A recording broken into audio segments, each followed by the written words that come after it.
Well, we close out Prep Bowl 35 with a very intriguing matchup here. A couple of teams from the Northwest Suburban Conference. You know, taking a look at this, it's going to be three guys tight in the backfield in a double tight end set with most of what they're doing today. And it's a shell game, Jim. It's going to be who's getting the ball and who's not getting the ball. And the thing that's so critical here is the guys carrying out the fakes who aren't getting the ball. Yeah, people are going to notice the way that they carry out the fakes. It's hard to know who has the ball. I've heard it described before as a shell game offense. That's the best way I've heard it described. I've seen it many times. And no matter how many times you see it, you still don't know who has the ball. It's going to be a big test for the Spring Lake Park defense. It sure will. They'll have to be really good on defense today, really firm in their gaps. Tonight we're keeping an eye on Spring Lake Park quarterback Zach Ogile, who injured his ankle in the semifinals game last weekend. Coach says the only practice he's seen all week was for 10 minutes yesterday, and they decided that was enough. He will get the start tonight, but they will play it by ear because that ankle is still pretty tender. Spring Lake Park, last time they were in the Prep Bowl was 1991, making their 7th state tournament appearance. Coach Steve Hamilton. That's not Steve Hamilton. There's Jeff Schlief. 24th year for the Panthers. He took over, I think, the year after they went to the Prep Bowl in 1991 and defeated Ricori 20-0. Zach Ogile, 1,675 yards rushing entering the game. All-time leading rusher for Spring Lake Park High School. Here's the option, and there's the pitch, a late pitch. They've got a first down and more to the 45, to the 50, and in the open is Anthony Fleispresser. To the 10, to the 5, touchdown. There are no flags. 73 yard. Oh, no, wait a minute. There's something on the field. Officials are talking. A legal man downfield, so they're going to say that that was a forward pass behind the line of scrimmage. Wow. Okay, so and that alignment was too far down, huh? Yeah, so take a look at Ogile here, what he's going to do. He does such a great job of waiting. Yep, he sure did. And look where the lineman is. Yep. Yeah, good call. And, boy, what a tough call to make. Yeah. With these officials down here, all that action going on, and to make that call, that was a good call by the officials. 2nd down and 7 from the 40. Here is Gibbous. Makes the cut to the edge, to the 40.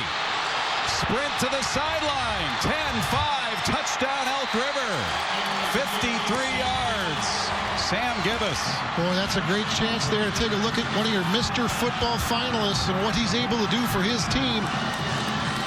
Striking early, Sam Gibbous. Boy, what open field speed he has. And I'll tell you, when we take a look at this, what sets this up is going to be a key block by number 29, Nick Rice. Taking a look at the replay, watch 29 here. He's going to get a key block, able to spring Gibbous. And he's off to the races, folks, and nobody's going to catch him with that much daylight. Here's the Austin Solers kick. Up. Got a great leg, and he pounds that one through. When I see that replay, I think of the old Vince Lombardi. You get a seal here, you get a seal here. Yep. And that's exactly what the Elks did there. 53 yards.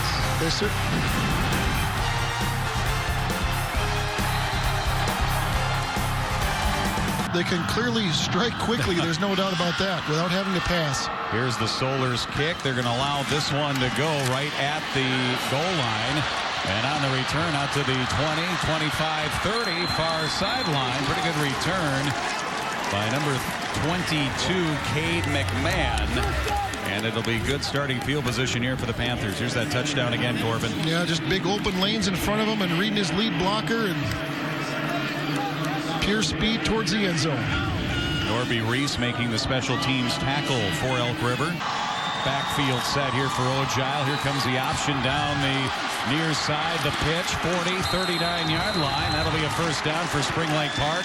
Running downhill as Derek Bergman has 3 former head coaches on his staff. 2nd down and 8.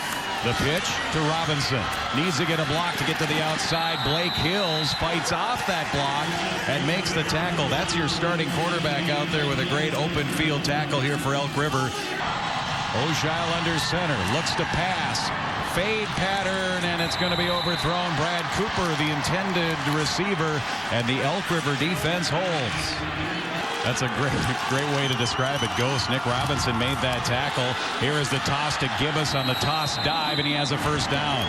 Out across the 35. A lot of bodies in there mangling around. Plus the backs from behind helping Hills. Here's Capon. He cuts into the open. He's all alone, and he's gone. Touchdown. Sherrod Capon, 7 touchdown rushing this season. Another big play for the Elks, and they have 2 scores on the board. Boy, these guys are so dangerous on offense. Any one of these guys, whether it's Gibbous, Rice, or Capon, if you give them the slightest daylight, they are going to take it to the house. Taking a look at here, Sherrod doing a nice job reading his blocks, making a nice little jump, and then hitting the open field.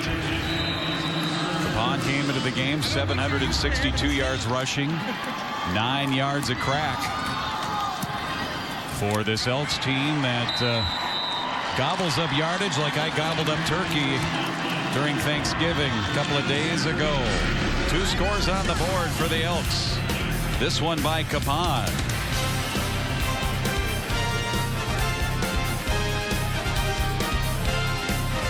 Top of your screen with that split back here for Ojile. The option, the pitch to Nick Robinson.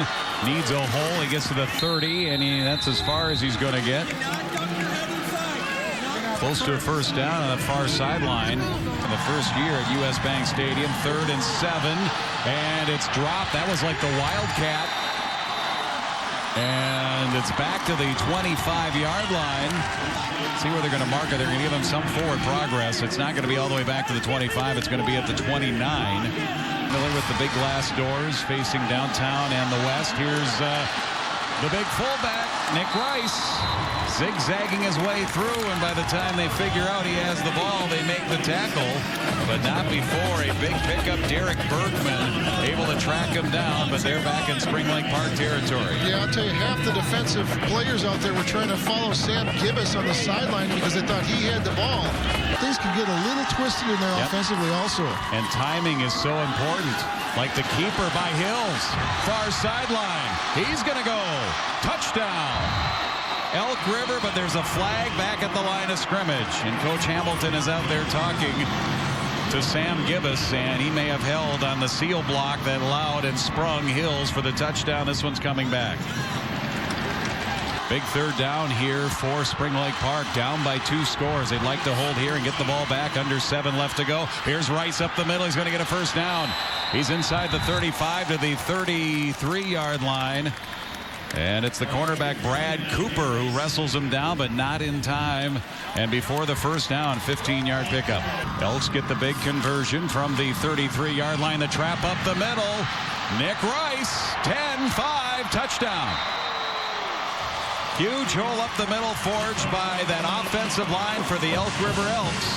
And they're back in the end zone, and this time no flags. Yeah, we're seeing a domination right now at the line of scrimmage.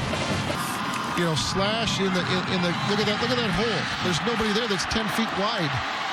And we've seen that time and time again. We've seen Gibbous, Capon, and now Rice all with the same look. They get past that first or second defender, and all of a sudden it's wide open for him. That gives Nick Rice the all-time rushing record. They'll go for 2 here after the missed point after kick. And Blake Hills will keep it, bootleg his way in for the 2-point conversion. And the Elks now have a 21-0 lead. Second quarter, 6:26 remaining. Spring Lake Park has got to figure out a way to shut the offense down.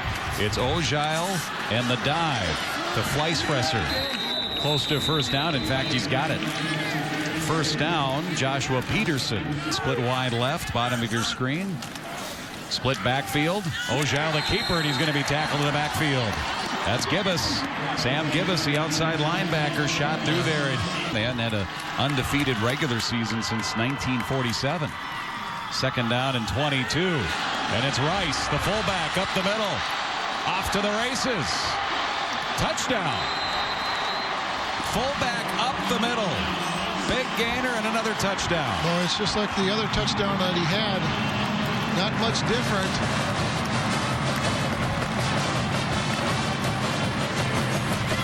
54 yards after the penalty. And the Elks strike again. It's 27-0. Taking a look at this, let's watch the defenders here. Look at they're literally running by the running back. Okay, Spring Lake Park defenders have no idea who's got the ball. I know we've been saying that. I'm sure people are here sick and tired of hearing us talk about it, but it's a fact. The kids don't know who's got the ball. They're running by the offensive players who've got it. That's why we're seeing these huge striking touchdowns right now. Extra point pulled wide left by Austin Solers. And we'll get the kickoff. Here's that play again. Take a look, they're running right by him. Yep.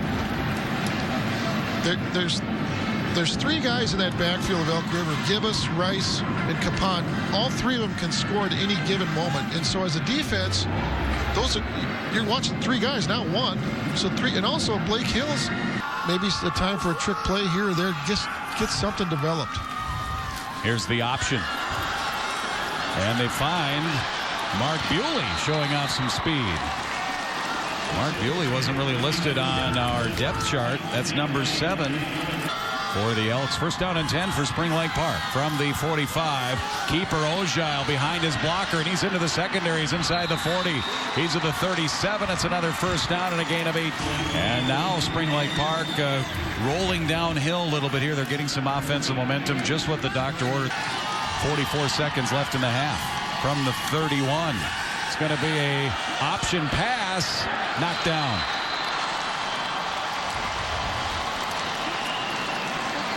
Little flip back to Cade McMahon. Little razzle-dazzle for the Panthers. But the Elks weren't fooled. They sure weren't. Good defense here on Elk River. Dropping back 2 guys. And look at Nick Rice again making a play on defense as well as offense. Nick Rice involved in the coverage there. Here comes a 3rd down and 4. The pitch. Burley going nowhere. The Elks all over that one. Nowhere for Mark Bewley to run. Head coach Steve Hamilton's got to like what he's seen. 27-0 Elks here at the half. Panthers a prideful defense. They gave up only 12 points a game this season. 3rd down and 14. Gibbous with blockers, but he can't get there. And now that Spring Lake Park defense getting a little bit of confidence, and it's going to bring up 4th down from the Elk River 31-yard line. Ojile, and it's McMahon. And he's into the secondary. It's going to be a first down. He'll pick up 13. McMahon, the quick hitter, 606 yards rushing coming in, averaging 7.2, 10 touchdowns on the season, and almost sprung that one.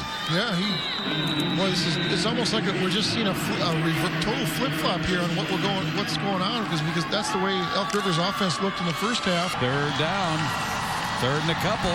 It's the dive. It's McMahon. First down. He's inside the 5, battling his way towards the goal line. He got down to the 1. It'll be 1st and goal Panthers. When this veer is running, it is very hard to stop. 2nd and goal. It's Robinson. Touchdown.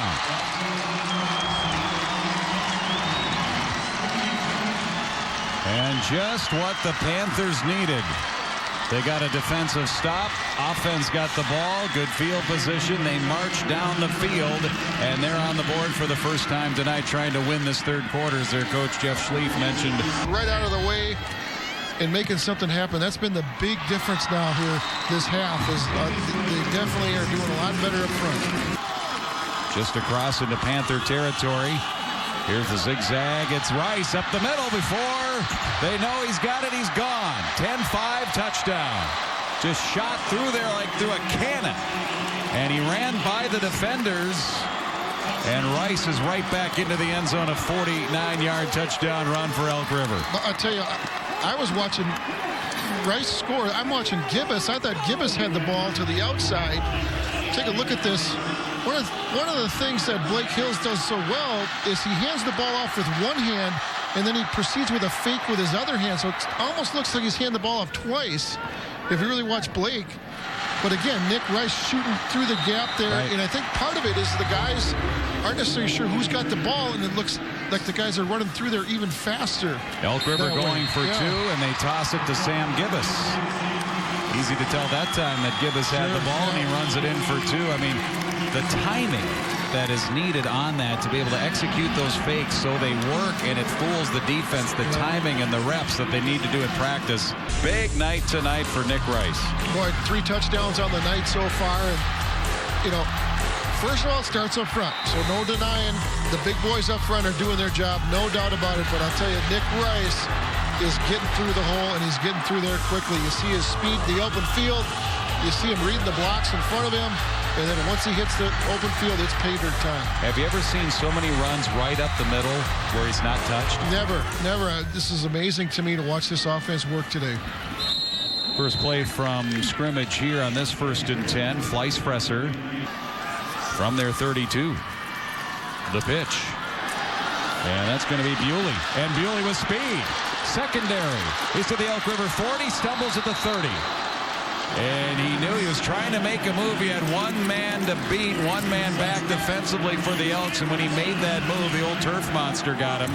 But still a great run by number 7, Mark Bewley. Yeah, he's had a couple of real nice runs tonight. He's come in, he's got the fresh legs, and not necessarily a featured guy in this offense, but he's done a real nice job here. Watch him stretch this out. Really able to use his speed in the open field, cutting it back. Wow. 4th and 6 Panthers. 4th and 6, option left. Fleisfresser trying to turn. He makes a cut. He'll be short. And it'll be first down Elk River. So the Elk River defense holds. They turn it over on downs, and they'll take over, leading the game 35-7. Had 35 touchdowns as a wide receiver for the Elks in the late 90s. Here's the keeper by Hills, and he's going to be tackled. Nice pursuit. Hills is tackled and stopped on the play. Derek Bergman got him at a loss. Tackle for a loss in the backfield. A big part of it is the disruption up front, and taking a look there, big number 78. With 7-7 in the 3rd. They're trying to score here in the 4th with 9:05 left. Here's a pass in the air. It is picked off. Intercepted by Blake Hills. His 9th interception of the season. Brad Cooper was the intended receiver. That's a new school record for the Elks. 9 interceptions this season. And Hills hauls it in, falling to the turf. Brad Cooper was the intended receiver. Look at the coverage, and the Elks have the ball back, leading at 35-7.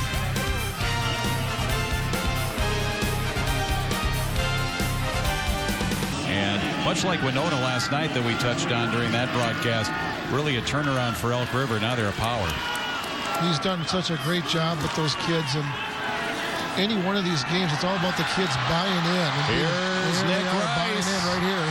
It's the fullback again. He'll go out of bounds inside the Spring Lake Park 30-yard line. I'll tell you, that's the first bad thing I've seen him do, was run out of bounds at that point.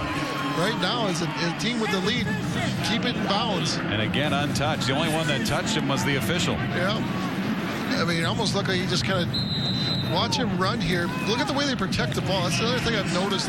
All 3 of these running backs really protect the ball well. Well, that's part of their fake, too. They hide the ball with both arms, so you can't tell who has it. Yep. And defensively, when your decision-making time is a fraction of a second defensively, all it takes is that little bit of doubt, and then they're gone. Yep. 242 yards now for Rice, 13 carries, 3 touchdowns. He's 1 away from breaking Paul Martin's mark here, touchdown-wise. And it'll be the quarterback. It'll be Ouija, who ends up running the bootleg around the left side. After all that faking, he ends up the one with the ball, and he's in the end zone. Touchdown, Elks. Well, they got me again, Jim. I got to admit, I was watching Capon. I thought Capon was following out with his fake. If you were able to see what he was doing, he acted like he had the ball and was juking and jiving and juking and jiving. He didn't have the ball. Turns out Ouija's got the ball. There he heights it on his hip. Yeah, the old style bootleg right there. The old trickster right there. Putting the ball on his hip and getting the points. Austin Solar's in. He had missed a couple. He nails that one. 6:15 here in the 4th quarter. All Elks. When you as a coach, you want to put things. What do we have talent-wise? What can we succeed with? You know what I mean? And 4th down play for Ojal. They get it to Bewley, and he gets to the sideline. He'll get a first down. Tackled out of bounds at the Spring Lake Park 45. Ojal to pass. Swings it out. It's caught. Cooper and he'll get a first down. Nice little pass play, and Cooper he went north-south right away, pick up as much positive yardage as possible, and he gets inside the Elk River 40 to the 37 of the Elks. The Panthers, I'll tell you, they have had a great season, and they have done some great things this year. 1st and 10, Bewley on the dive, runs into his own guys. He tried to cut it outside. Wanted to get to the corner and turn it up the sideline, ended up bounding into Brad Cooper. They A sure team have. with over 4,400 yards rushing coming into, at this point, only 7 points. Ojile keeps. Touchdown. Zach Ojile finds the end zone here for Spring Lake Park. And it's 42-13. Yeah, Zach just keeping it on the option, making the read there. You know, originally could have handed off to Bewley, decided to keep it. He pulled the ball there from Bewley and decided to run it in himself. And boy, what a great competitor Zach Ojile is. We know that he was injured coming into this game, and boy, you're not going to keep a player like that out of a big game no matter what's going on. And so he's done a great job tonight, and he's done a great job all season. So he should be real proud of himself and his teammates. Pedro Pliego, their kicker. 3 of 4 field goals coming in. And after 125 years of football, the Elk River Elks are state champions.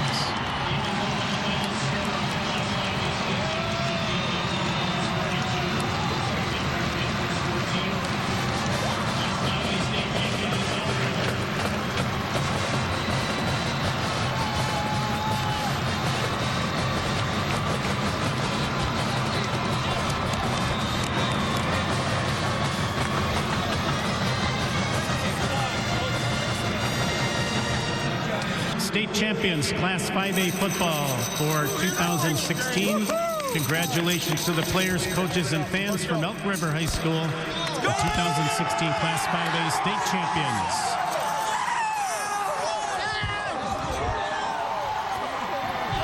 They'll be celebrating where the Elk River runs into the Mississippi River in the Northwest Metro. Coach, no Elk River team has ever been able to bring a football title to this school, but you guys did it. Why were you the ones? It wasn't us. It was this group of seniors. Unbelievable. Their leadership and their effort. They're just phenomenal kids. They're great students. They love each other, and they love the game. Can you explain how you brought this team from a 5-5 season last year to undefeated state champions? Same answer. I mean, these guys are, I think people just think that's coach speak. This group is unlike any group I've ever had. They're amazing. And what about the performance in Nick tonight? Nick's been great. You know, I don't think many people know he tore his ACL in January. And it's less than a year, and he's coming out here doing this. He's amazing. He is amazing. We're going to turn it over to him. Congratulations, Coach. Nick, 3 rushing touchdowns tonight. What do you have to say about your O-line? They played amazing today, you know. The holes were open and just read the blocks. We talked about it with Coach, but I want to know what it's like as a player to have a mediocre 5-5 season last year. This year, you didn't lose a game. What is that like for you as a senior? It's amazing, you know, come out on top and finishing out on top in the state championship. Nick, congratulations. Go enjoy with your team. They're undefeated, and at times they were unstoppable, and they are the unsung the champions of 5A championship. Elk River over Spring Lake Park for the 5A title.